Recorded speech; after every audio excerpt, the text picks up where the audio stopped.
নতুন চিফ প্রসিকিউটরকে স্বাগতম জানাই। তার প্রতি আমার শুভেচ্ছা থাকবে। তিনি যাতে আমাদের যে রেখে যাওয়া যে অসমাপ্ত দায়িত্ব সেটা পালনে তিনি সফল হন। আজকে আমার অনুভূতিটা অম্লমধুর, ব্যতিক্রমী একটা পরিবেশে আপনাদের সামনে দাঁড়িয়েছি।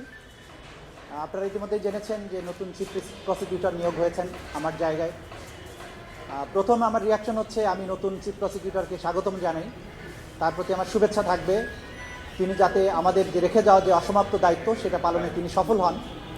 বাংলাদেশের যে গণমানুষ যারা জুলাই আগস্টে রক্ত দিয়েছিলেন, জীবন দিয়েছিলেন, অঙ্গহানির শিকার হয়েছিলেন, তাদের যে চলমান বিচার প্রক্রিয়া আছে, আমি আশা করি নতুন চিফ প্রসিকিউটরের নেতৃত্বে এই ট্রাইব্যুনালে সেই বিচার প্রক্রিয়া অব্যাহতভাবে সুন্দরভাবে পরিচালিত হবে।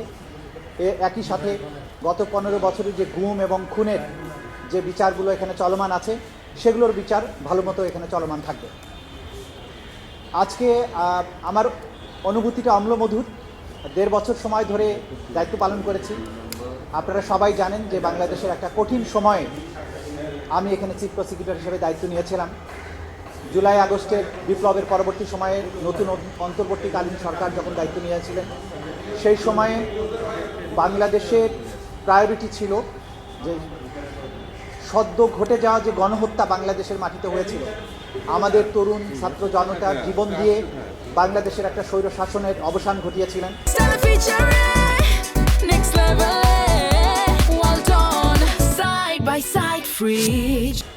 তাদের যে উপরে সংগঠিত নিষ্ঠুরতা, তাদেরকে উপরে যে গণহত্যা হয়েছে, সেই বিচারের দাবিটা সেখানে প্রবলভাবে ছিল। ডক্টর ইউনূসের নেতৃত্বে অন্তর্বর্তীকালীন সরকার যখন দায়িত্ব নেন, তখন অন্তর্বর্তীকালীন সরকারের দুটো প্রায়োরিটির মধ্যে একটা ছিল এই জুলাই আগস্টের সংগঠিত হত্যাকাণ্ডের বিচার এবং রাষ্ট্রের বিভিন্ন জায়গায় রিফর্ম।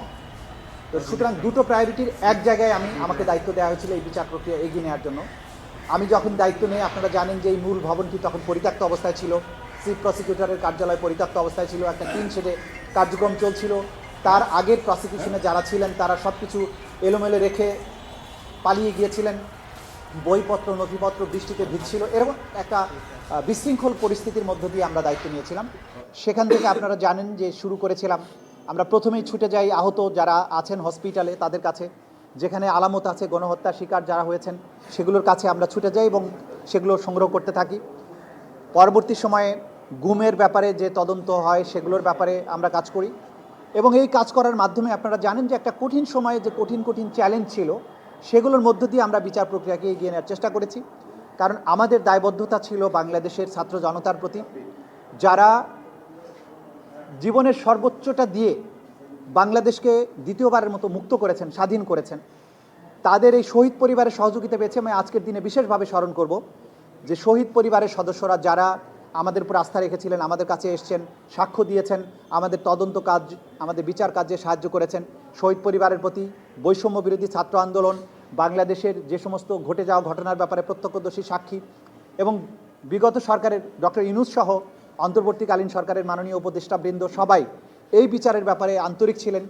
তারা আমাদের সর্বাত্মক সহযোগিতা দিয়েছেন, ট্রাইব্যুনাল পুনর্গঠন করেছেন, এখানে বিল্ডিংগুলোকে নতুন করে সাজিয়েছেন।